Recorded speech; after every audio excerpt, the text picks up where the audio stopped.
దేవుడి కృపను బట్టి ఇది మొదటి స్త్రీల సహవాసం. నేను సున్నిపేట గ్రామంలో నేను పాస్టర్ గారు ఇద్దరు సేవ చేశాము. అక్కడ నుండి కొంచెం మాకు వాతావరణం సరిపోక ఇటు వచ్చేసాము. మీరందరి ప్రార్థనల వల్ల ఇక్కడ ఉన్నామని నేను గాఢంగా నమ్ముచున్నాను. ఎందుకంటే దేవుని చిత్తం లేనిది, దేవుని నిర్ణయం లేనిది, మనమంతా నిమిత్త మాత్రం కాబట్టి ఆయన నిర్ణయం లేనిది, మీ ప్రార్థన ఫలితం లేనిది ఇది ఫలితంగా విజయంగా చూడము. మేము ఇక్కడ రావడము, మేము అక్టోబర్ నుండి ప్రేయర్ చేస్తూ ఉన్నాము. ఎందుకంటే చాలా చల్లగా ఉంటుంది కాబట్టి, అక్కడ మంచి ఎక్కువ కురుస్తుంది, కొండపైన ఉంది కాబట్టి ఊరు చాలా చలికి సరిపోలేదు.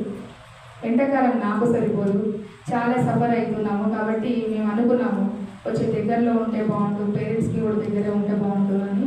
ఒక 3 గంటల ప్రయాణం మాకు తగ్గింది. దేవుడు ఆయన నిర్ణయం చొప్పున, మీ ప్రార్థనల ఫలితం చొప్పున మేము మీ మధ్య సేవ చేయడానికి దేవుడు అనుమతించి ఉంటున్నాడు. దయచేసి సంఘ స్త్రీలు, నన్ను మీరు ఏ విధంగా వాడుకుంటారో నాకు తెలియదు, కానీ మీరు నాకు సహకరిస్తే నేను కూడా వాక్యం బహుబలంగా వాడబడటకు దేవుడు నన్ను ఎంతగానో వాడుకుంటాడని దేవుని ఎంతగానో స్తుతిస్తున్నాను. మీకు అందరికీ కూడా వందనములు చెల్లిస్తున్నాను. మరి నేటి దినము వాక్య ధ్యానం నిమిత్తమై మనం చదువుకున్న పాఠ్య భాగము దానియేలు గ్రంథము 6వ అధ్యాయము 15-16 వచనాలు చదువుకున్నాం కదా. ఇక్కడ మీకు అందరికీ తెలిసిన కథని, ఇదంతా జరిగినదే కదా. చరిత్రలో దానియేలు గారు బబులోను దేశమునకు చేరపట్టబడి వచ్చినప్పుడు ఆయన బానిసత్వం క్రింద ఆయన అక్కడ బబులోను దేశంలో ఉన్నప్పుడు నెబుకద్నెజర్ రాజు అక్కడ కొన్ని షరతులు పెట్టాడు. ఏమని పెట్టాడు? ఒక విగ్రహమును తయారు చేసి ఆ విగ్రహమునకు మొక్కాలి అని చెప్పాడు. ఎలా మొక్కాలి? మళ్ళీ సాష్టాంగపడి నమస్కారం చేయాలి. ఒక మైదానంలో ఒక పెద్దది విగ్రహం చేసి ఆ విగ్రహానికి ఆ ప్రదేశంలో, ఆ దేశంలో ఉన్నటువంటి ప్రతి ఒక్కరు కూడా అక్కడ ఆ దేవతకు, ఆ ప్రతిమకు సాష్టాంగ నమస్కారం చేయాలని రాజు ఆజ్ఞ ఇచ్చి ఉన్నాడు. ఆ ఆజ్ఞ ఇచ్చిన తర్వాత ఆ ఆజ్ఞను తృణీకరించింది ఎవరు తెలుసా? ఎవరు? దానియేలు. దానియేలు ఎక్కడ దొరకడు. దానియేలు ఎంత వెతికినా తప్పు పట్టుకుందామంటే కూడా ఎక్కడ దొరకడు. కానీ ఒక చోట దొరికాడు వాళ్ళకి. ఏంటి? అరే ఈయన ప్రతిరోజు యెరూషలేము వైపు తిరిగి ప్రార్థన చేస్తున్నాడు. ఎన్నిసార్లు చేస్తాడు దానియేలు ప్రార్థన? 3 సార్లు ప్రార్థన చేస్తాడు. 3 సార్లు ప్రార్థన చేస్తున్నాడు. మనకి ఇక్కడ దొరకట్లేదే. ఇప్పుడు రాజు ఒక ఆజ్ఞ ఇచ్చాడు కదా, ఆ శాసనం నెరవేర్చకపోతే వారికి శిక్ష ఉంటుంది కదా అని చెప్పేసి దానియేలును ఇరుకటంలో పెట్టేశారు. అంటే కష్టపెట్టాలి, ఆయన ఎట్లా నెరిగించాలి అని చెప్పేసి వాళ్ళు ఏం చేశారంటే అక్కడ తప్పు పట్టుకున్నారు. ఆయన వెళ్ళి ప్రార్థన చేస్తున్నప్పుడు దానియేలు దొరికాడు. అది తప్పు కాదు. నిజమైన దేవుణ్ణి ఆయన ఆరాధిస్తున్నాడు, నిజమైన దేవుణ్ణి ఆయన ప్రార్థిస్తున్నాడు, మొరపెట్టుకుంటున్నాడు ప్రజల కోసం, దేశం కోసము. ఆయన అధికారిగా ఉన్నాడు కదా దానియేలు కూడా అక్కడ. కానీ దేవుడు ఏం చేసినాడంటే అక్కడ రాజు ఆజ్ఞని సైతం తిరస్కరించి, నిరాకరించి ఆ విగ్రహమునకు మొక్కకుండా దానియేలు ఎంత మంచి మాట చెప్పాడు కదా. 15వ వచనంలో చూడండి.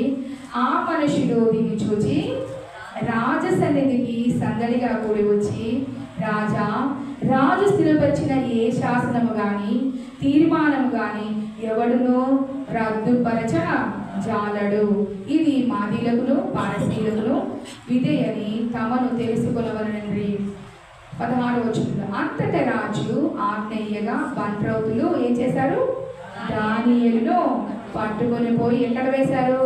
సింహముల బోనులో పడద్రోసిరి, సింహముల గుహలో పడదోసిరి. ఎప్పుడైనా కానీ సింహాలు ఖాళీగా ఉంటాయా? ఒక ఫ్లెష్, ఒక మాంసం ముద్ద కానీ ఏదైనా పడేశారంటే వెంటనే ఆగేసుకుంటాయి. సింహాలు అంటే అంత ఘోరంగా ఉంటాయి కదా, ఆకలితో ఉంటాయి. కరెక్ట్గా వాళ్ళు కూడా ఏం చేస్తారంటే అవి ఎప్పుడైతే ఆకలి ఉంటే అప్పుడే పరీక్ష పెడతారు, అప్పుడే దానియేలును గుహలో వేశారు. కానీ అక్కడ ఎవరున్నారు? దేవుడు ఆయన చుట్టూ ఉన్నాడు కాబట్టి ఏం జరిగింది? దానియేలును సింహాలు తినలేదు. చుట్టూ సింహములు ఉన్నాయి. పడద్రోయన రాజు ఏమన్నాడంటే, నువ్వు అనుదినము తప్పక సేవించుచున్న నీ దేవుడే నిన్ను రక్షించునని దానియేలుతో చెప్పాడు. ఏం చెప్పాడు? అనుదినము నువ్వు సేవిస్తున్నావు కదా, ఒక దేవుడు ఉన్నాడు కదా, నువ్వు అంటున్నావు కదా, ప్రతిదినము వారి ప్రార్థన చేస్తున్నావు కదా, నా శాసనమును కూడా నువ్వు రద్దు చేసి తిరస్కరించి నువ్వు ఆ దేవుణ్ణి సేవిస్తున్నావు కాబట్టి అటువంటి దేవుడు అనుదినము నిత్యము నువ్వు సేవిస్తున్నటువంటి ఆ దేవుడు నిన్ను కాపాడుతాడేమో, నిన్ను రక్షిస్తాడేమో చూసుకో అని చెప్పేసి సింహముల బోన్లో ఎవరిని వేశారు? దానియేలును వేశారు. వేసిన తర్వాత ఇంకా ఏమైంది? దేవుడు రక్షించినడా లేదా? మన దేవుడు రక్షించే దేవుడు. ఏం చేశాడు? రక్షణ ఇచ్చే దేవుడు. మనకు ఎప్పుడైనా కూడా ఏ చిన్న సమస్య వచ్చినా, ఏదైనా మనం కష్టంలో ఉన్నా కూడా దేవుడు ఏం చేస్తాడు? కాపాడుతూ వస్తుంటాడు. ఏ శ్రమ వచ్చినా కూడా, శ్రమల గుండా మనం వెళ్తున్నా కూడా దేవుడు ఏం చేస్తాడు? అనునిత్యము మనం ప్రార్థన చేస్తుంటే ఆ ప్రార్థనకు తగినట్టుగా ఈయన నా బిడ్డ, ఈయన నా కుమార్తె చెప్పేసి ఖచ్చితంగా ఏం చేస్తాడు? దేవుడు ఆ బిడ్డలను రక్షిస్తాడు. ఇక్కడ కూడా ఆయన చెప్పాడు, రాజు ఏం చెప్తున్నాడు? నువ్వు అనుదినము నువ్వు ప్రార్థన చేస్తున్నావు కదా, అనుదినము నువ్వు సేవిస్తున్నావు కదా, అటువంటి దేవుడు నువ్వు ఆరాధిస్తున్నావు కదా, అటువంటి దేవుడు ఒకవేళ వచ్చి నిన్ను రక్షిస్తాడేమో చూడు అని చెప్పేసి ఎంత సవాలు విసురుతున్నాడు కదా. నీ దేవుడే, చూడండి, నీవు అనుదినము తప్పక సేవించుచున్న నీ దేవుడే నిన్ను రక్షించునని దానియేలుతో చెప్పాను. అంటే ఆల్రెడీ ఆయనకు హాఫ్ అవే ఉన్నాడు అనమాట. ఎవరు? రాజుకు వచ్చే నమ్మకం ఉంది. ప్రజలకు లేకపోయినా, అక్కడ ఉన్న వాళ్ళకి లేకపోయినా, బండ్రౌతులకు లేకపోయినా, అక్కడ ఎవరైతే అతని మీద నేరం మోపారో వారికి కూడా దేవుడి మీద లేకపోయినా కూడా రాజు కొంచెం ఉంటుంది కదా, ఎందుకంటే భయం ఉంటుంది రాజులకి. చూస్తారు ఇప్పుడు మన అధికారులు కూడా, ఎగ్జాంపుల్ చెప్తున్నాను, మోదీ ప్రభుత్వంలో మోదీకి కూడా భయం ఉంటుంది. ఏమని ఉంటుంది? వీళ్ళ దేవుడు ఉన్నాడు అని ఉంటుంది వాళ్ళకి. కానీ బయటికి చెప్పుకోరు. ఎందుకు చెప్పుకోరు అంటే, బయటికి చెప్పాలంటే వాళ్ళు భయపడతారు. ఎందుకంటే వారు ఎవరినైతే స్వీకరిస్తున్నారో, వారు ఎవరినైతే ఆరాధిస్తున్నారో వారే దేవుడు గొప్ప అని ప్రజలందరూ ఏకగ్రీవంగా చెప్పినప్పుడు ఒక్కరే ఒక్కరు ప్రార్థన చేస్తే వాళ్ళందరి మధ్య ఒప్పుకుంటారా? ఒప్పుకోరు. అందుకోసమనే సింహముల బోన్లో వేసినప్పుడు ఒకటే మాట అన్నాడు, అనుదినము తప్పక సేవించుచున్న నీ దేవుడే నిన్ను రక్షించును. మన దేవుడు ఎవరు? రక్షించే దేవుడు. కాబట్టి మన దేవుడు రక్షించే దేవుడు కాబట్టి దేవుడు వేటి నుండి రక్షించును. సింహముల గుహలో పడద్రోయబడిన దానియేలును రక్షించిన దేవుడు మరి మనల్ని కూడా వేటి నుండి రక్షిస్తాడు? ఎక్కడి నుండి రక్షిస్తాడు? ఎప్పుడు రక్షిస్తాడు? ఎందుకు రక్షిస్తాడు? ఏ శ్రమల గుండా మనం వెళ్తే రక్షిస్తాడో మనం తెలుసుకుందాము. దేవుడు వేటి నుండి మనం రక్షించినగా మొట్టమొదటిగా మనం చూద్దాము. పేతురు రాసిన మొదటి పత్రిక 5వ అధ్యాయము 8వ వచనము. పేతురు రాసిన మొదటి పత్రిక 5వ అధ్యాయము 8వ వచనము. నిబ్బరమైన బుద్ధి గల వారమై,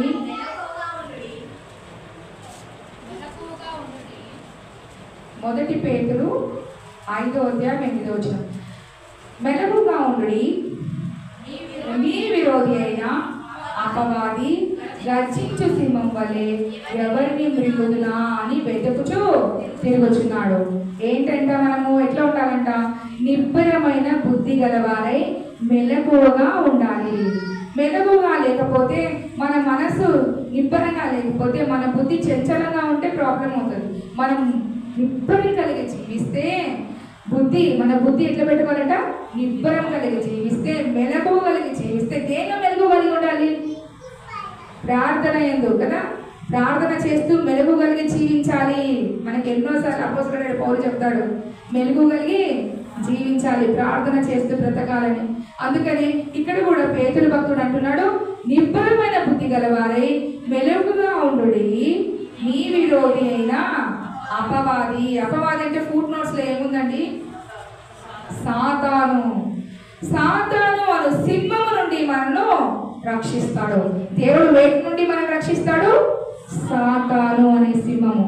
అప్పుడు దానియేలును గుహలో ఉన్నటువంటి సింహముల బారి నుండి దేవుడు రక్షించిన దేవుడు ఇప్పుడు మనల్ని వేటి నుండి రక్షిస్తాడు? మొట్టమొదటిగా సాతాను సింహము నుండి. సాతాను ఏం చేస్తాడంటే గర్జించు సింహం వలె ఎవరిని మృంగుదునా అని వెతుకుతూ తిరుగుతున్నాడు. కాబట్టి ఆ సాతాను అనే సింహమును నుండి మనల్ని రక్షిస్తాడు. మన దేవుడు ఎవరు? రక్షించే దేవుడు. మొదటి పాయింట్ ఏంటి? మనల్ని ఎక్కడి నుండి రక్షిస్తాడు? వేటి నుండి రక్షిస్తాడు? సాతాను అనే సింహము నుండి రక్షిస్తాడు. రెండవదిగా చూద్దాము. రెండవదిగా తిమోతి రాసిన రెండవ పత్రిక 4వ అధ్యాయము 14వ వచనం నుండి 17వ వచనంలో చదువుకుందాం. తిమోతి రాసిన రెండవ పత్రిక 4వ అధ్యాయము. అలెగ్జాంద్రు అను కంచెలివాడు నాకు చాలా కీడు చేసెను. అతని క్రియల చొప్పున ప్రభువు అతనికి ప్రతిఫలం ఇచ్చును. అతని విషయమై నీవును జాగ్రత్తగా ఉండుము. అతడు మా మాటలను బహుగా ఎదిరించెను. నేను మొదట సమాధానము చెప్పినప్పుడు ఎవడును నా పక్షంగా నిలువలేదు. అందరూ నన్ను విడిచిపోయేది. ఇది వారికి నేరముగా ఎంచబడకూడదుగాక. అయితే నా ద్వారా సువార్త పూర్ణముగా ప్రకటింపబడు నిమిత్తమును అన్యజనులందరూ దాని విను నిమిత్తమును ప్రభు నా ప్రక్క నిలిచి నన్ను బలపరచును కనుక నేను సింహము నోట నుండి తప్పింపబడితిని. వేటి నుండి తప్పింపబడ్డారు? ఎవరు తప్పింపబడ్డాడు? చూడండి, చదవండి మళ్ళీ ఒకసారి. అలెగ్జాంద్రు తప్పింపబడ్డా? ఎవరు ఇక్కడ తప్పింపబడ్డాడు? మళ్ళీ ఒకసారి చదవండి. ఎవరు ఈ పత్రిక రాసింది? ఎవరు రాశారు ఈ పత్రిక? అపోస్తలుడైన పౌలు ఎవరికి రాస్తున్నాడు? తిమోతికి రాస్తున్నాడు. ఇప్పుడు ఎవరు చెప్తున్నారు ఈ మాటలు? తిమోతికి ఎవరు చెప్తున్నారు? పౌలు భక్తుడు చెప్తున్నాడు. పౌలు భక్తుడు ఎంత మంచి మాట చెప్పాడు. అలెగ్జాంద్రుడు అనే కంచెలివాడు నాకు చాలా కీడు చేశాడు. తిమోతికి చెప్తున్నాడు. ప్రియమైన శిష్యుడు అనమాట తిమోతి. కుమారుడు అంటాడు. తిమోతి నా ప్రియ కుమారుడా అని ఎన్నిసార్లు బోధిస్తాడు కదా తిమోతిని. అంత ఫాదర్ అండ్ సన్ రిలేషన్షిప్ లాగా ఉంటుంది వాళ్ళది. అంత క్లోజ్నెస్ అనమాట. అంత నమ్మకమైన వ్యక్తి తిమోతి. ఎవరికి? పౌలు భక్తుడికి. పౌలు ఏం చేశాడంటే అపోస్తలుడైన పౌలు తిమోతికి రాశాడు ఈ పత్రిక. అక్కడ ఎవరున్నారంట? అలెగ్జాంద్రు అనే అతను కీడు చేశాడు. చూడండి, ఇంకా ఎవరు ఏం చేశారు చూడండి. నేను మొదట సమాధానం చెప్పినప్పుడు ఎవడును నా పక్షంగా నిలవలేదు. అందరూ నన్ను విడిచిపోయారు. ఎవరు? ఒక్కరు కూడా లేరు. అందరూ విడిచిపోయారు. నెక్స్ట్, ఇది వారికి నేరముగా ఎంచబడకుండునుగాక. అయితే నా ద్వారా సువార్త పూర్ణముగా ప్రకటింపబడు నిమిత్తమును అన్యజనులందరూ దాని విను నిమిత్తమును ప్రభు నా ప్రక్కన నిలిచి, అంటే పక్షమున, నా పక్షమున ఎవరు నిలుస్తారు? ప్రభువు నిలుస్తాడు. ఉండి ఏం చేస్తాడు? నన్ను బలపరచను కనుక నేను ఎవరి నోటి నుండి? సింహపు నోటి నుండి. ఎవరు? కీడు చేసే సింహం. ఇది ఫస్ట్ సింహం ఏంటిది? సాతాను అనే సింహము నుండి విడిపింపబడతాము. రెండవది కీడు చేసే సింహము నుండి విడిపింపబడతాము, రక్షింపబడతాము. మనకు రక్షణ ఇచ్చే దేవుడు మన దేవుడు కాబట్టి మొట్టమొదటిగా ఎవరి నుండి విడిపించబడతాము? సాతాను అనే సింహము నుండి మనము రక్షింపబడతాము. రెండవదిగా కీడు చేసే సింహము, కీడు చేసేవారు అనమాట. ఎవరైతే కీడు చేస్తే వారు కూడా ఇక్కడ సింహములాగా వర్ణించబడి ఉంది. పౌలు భక్తుడు సింహపు నోటి నుండి తప్పింపబడ్డాడు. మనం కూడా అంతే. మనము ఎన్ని మాటలు, ఎంతోమంది ఎన్నో అంటుంటారు. మనం ఇప్పుడు మాట్లాడతాము, నెక్స్ట్ మినిట్లోనే బయటికి పోతేనే చర్చిలో ఉంటాము, బయటికి పోతేనే మరి ఇంకొక మాట వింటాము, మరి ఇంకొకరి గురించి మాట్లాడుకుంటాం. ఎందుకంటే మనం మాట్లాడే మాటలలోనే ఎంతో దోషం ఉంటుందంట. కాబట్టి మనం మాట్లాడేది పరిశుద్ధంగా ఉందా లేదా అని మనం చూడాలి. ఎప్పుడైతే మనము ఇతరులను బాధపరిచే విధంగా, ఇతరులను నొప్పించే విధంగా, ఇతరులను బ్లేమ్ చేస్తూ, అవమానపరుస్తూ, నిందపరుస్తూ, ఇలా అలెగ్జాండర్ చేశాడు కదా, కీడు చేస్తూ ఉంటే దేవుడు ఏం చేస్తాడు? ఎవరిని రక్షిస్తాడు? ఎవరైతే ఆ కీడు అనే సింహము నుండి బాధపడుతున్నారో ఆ సింహము నుండి దేవుడు రక్షించే దేవుడు. మన దేవుడు రక్షించే దేవుడు. మూడవదిగా చూద్దాము సామెతల గ్రంథము. సామెతల గ్రంథము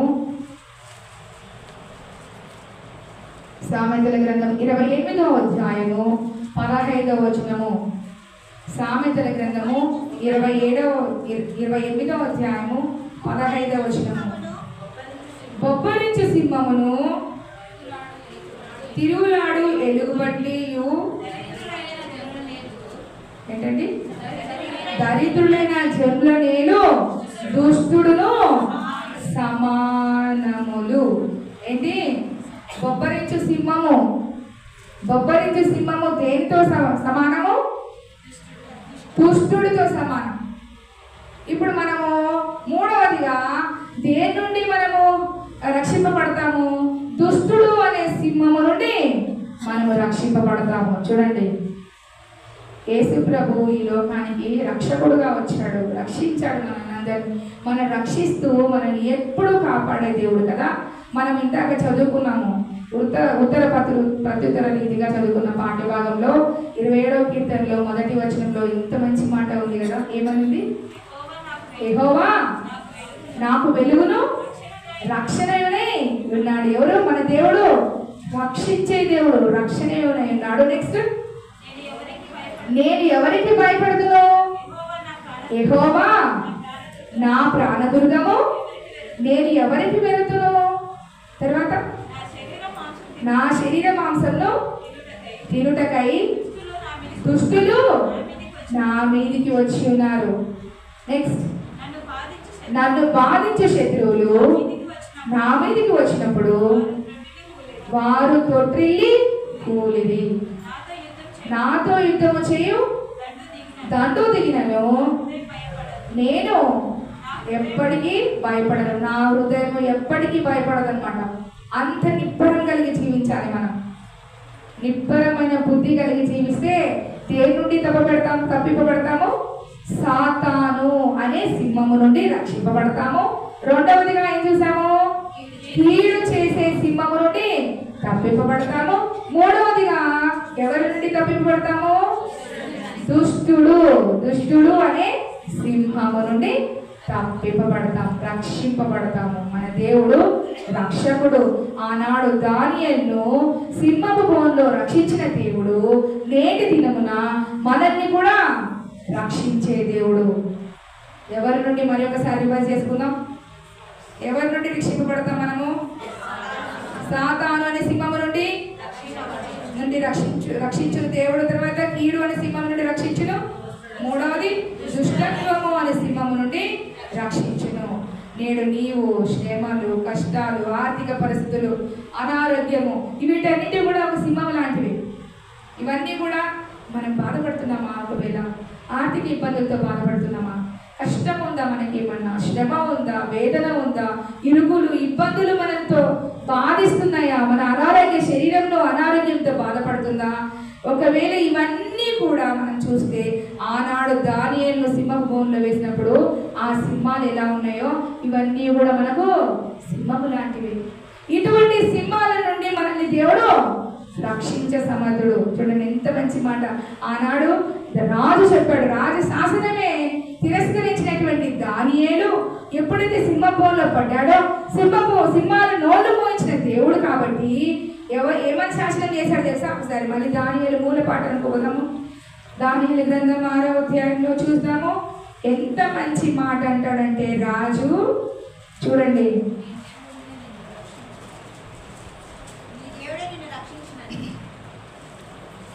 27వ వచనము. ఆయన విడిపించువాడును రక్షించువాడునై ఉండి పరమందును భూమి మీదను సూచక్రియలను ఆశ్చర్యకార్యాలను చేయువాడే. ఆయనే ఎక్కడి నుండి? నోట నుండి ఈ దానియేలును రక్షించను అని ఏం చేశాడంట? వ్రాయించను. చూడండి, దేవుడు ఎంత మంచి మాట రాజుతో చేయించాడు కదా.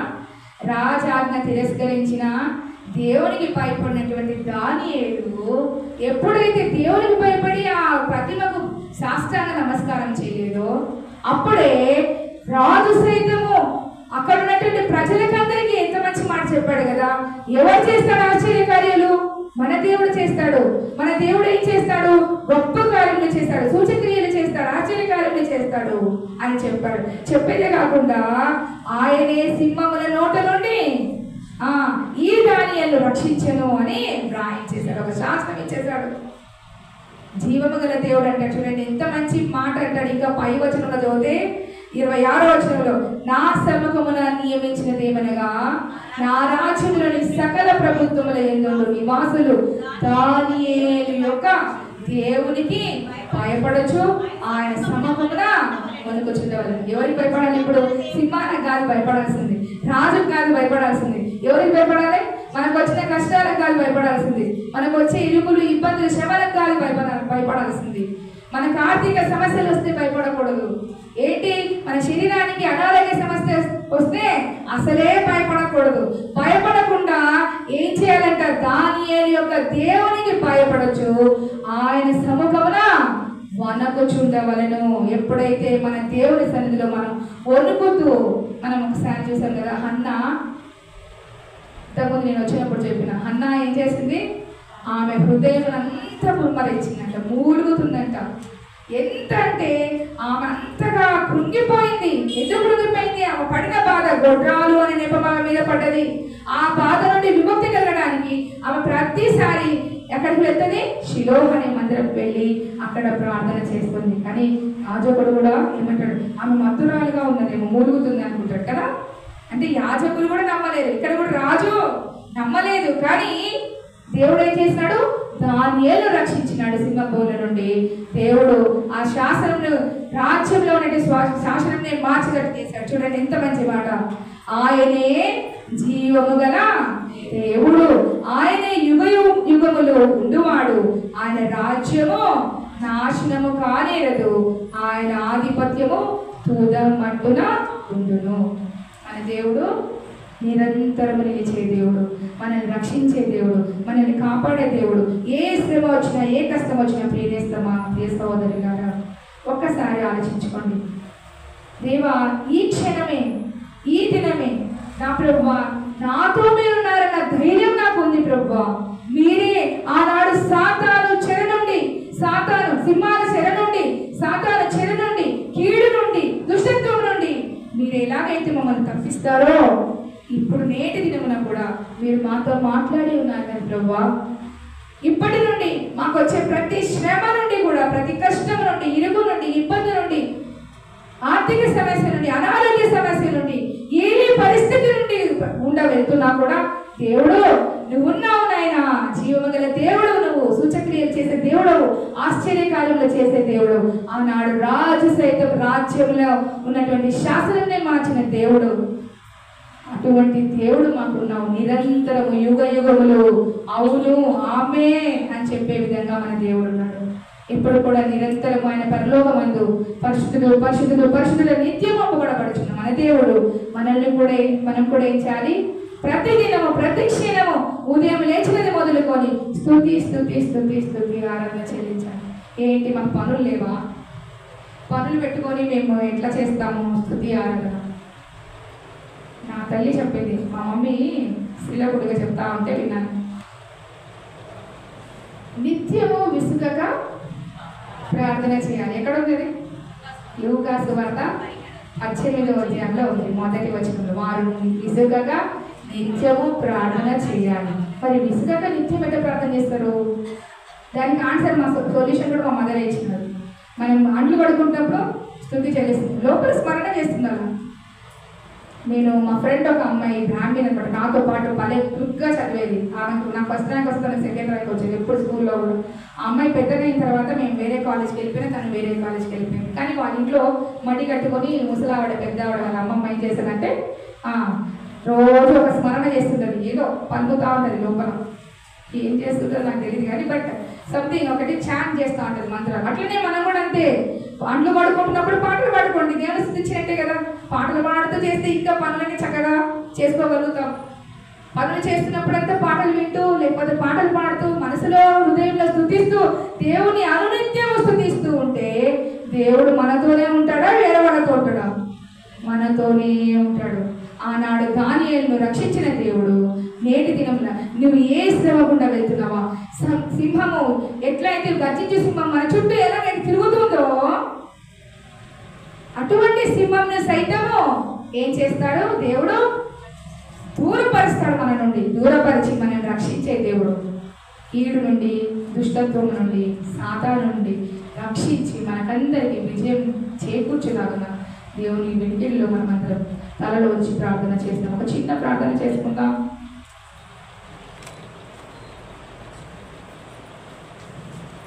వాక్య ఫలింపు కొరకు మధ్యలో మరియమ్మ గారు ప్రార్థన, మరియమ్మ గారు ప్రార్థన చేస్తారు. అందరు తలలో వచ్చినట్టయితే ప్రార్థన చేస్తారు.